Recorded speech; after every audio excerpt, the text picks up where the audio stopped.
O que era a real função do Dom Pedro II? Isso foi o que vocês mais me perguntaram no vídeo que eu falo que a partir de 1847 o Brasil passou a ter uma espécie de primeiro-ministro. Na época, a crença era que o imperador não era dessa política partidária, ele não governava, ele reinava. Afinal, as suas ações elas deviam estar acima da disputa entre as facções políticas e visar sempre o bem do povo. Claro que isso é na teoria, né? E eu vou explicar, segundo a Constituição, quais que eram as funções do poder moderador. Aqui vai um alerta, mesmo esse vídeo tendo ficado meio longo, esse assunto é praticamente inesgotável, então já deixa nos comentários a sua dúvida pro próximo vídeo. Agora bora lá. Segundo a Constituição, a figura do imperador era sagrada e inviolável, não sendo assim possível ser punida ou responsabilizada pelos outros poderes. Ele seria a chave política de todo o sistema, o equilíbrio da nação. Era o imperador que nomeava os senadores que ocupavam o cargo de forma vitalícia, ou seja, para a vida toda. Ele poderia convocar assembleias extraordinárias e também na abertura do legislativo ele fazia a famosa fala do trono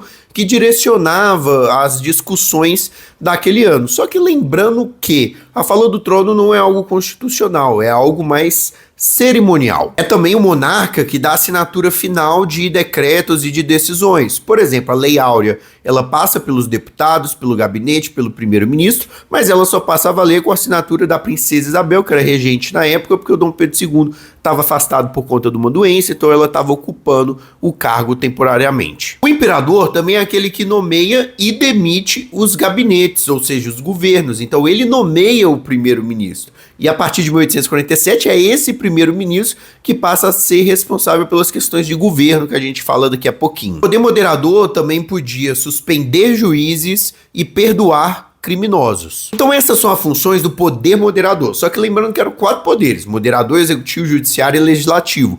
O imperador também era chefe do executivo, e o executivo praticamente tinha algumas funções. Era quem definia as políticas públicas, relacionava com nações estrangeiras, nomeava bispos, ou seja, era quem governava de fato ali no dia a dia, que nomeava os ministros, que decidia quem ia chefiar cada pasta, quem tomava essas decisões de governo, que hoje a gente vê, por exemplo, na figura do presidente, era o primeiro-ministro. Isso a partir de 1847, né, com a criação do presidente do Conselho de Ministros. Então, na prática, no segundo reinado, acabava que a principal função do Dom Pedro II era escolher quem seria o primeiro-ministro. Na política, ele se intrometia também quando eram questões muito grandes, como, por exemplo, a questão Christie, onde o Brasil teve um gigante mal-estar com a Inglaterra, ou quando precisava intervir em algum poder fazendo a sua função de moderação. Agora é importante dizer que essa criação do presidente do Conselho de Ministros não fazia com que o Dom Pedro II deixasse de ser o chefe do poder executivo. Ele continuava sendo o chefe do poder executivo, tendo todas as prerrogativas que o poder executivo dava a ele.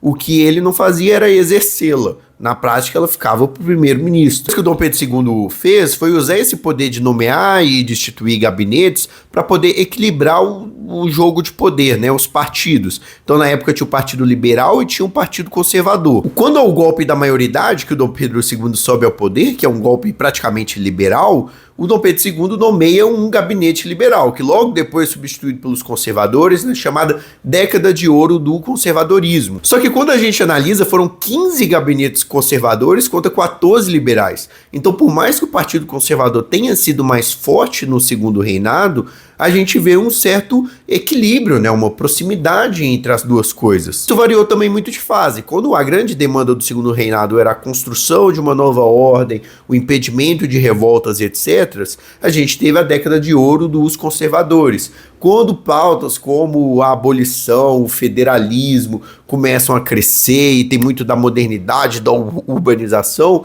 a gente já tem mais alguns gabinetes liberais. Mas assim, se a gente analisa também, todas as leis abolicionistas foram aprovadas em gabinetes conservadores e os gabinetes mais marcantes do Império foram conservadores, então por isso eu digo essa predominância do Partido Conservador no segundo reinado. Enfim, isso aqui tá longo demais, eu acho que depois posso fazer uma aula maior, um vídeo maior, e se você gosta de história, considere me seguir. Um grande abraço e tchau, tchau.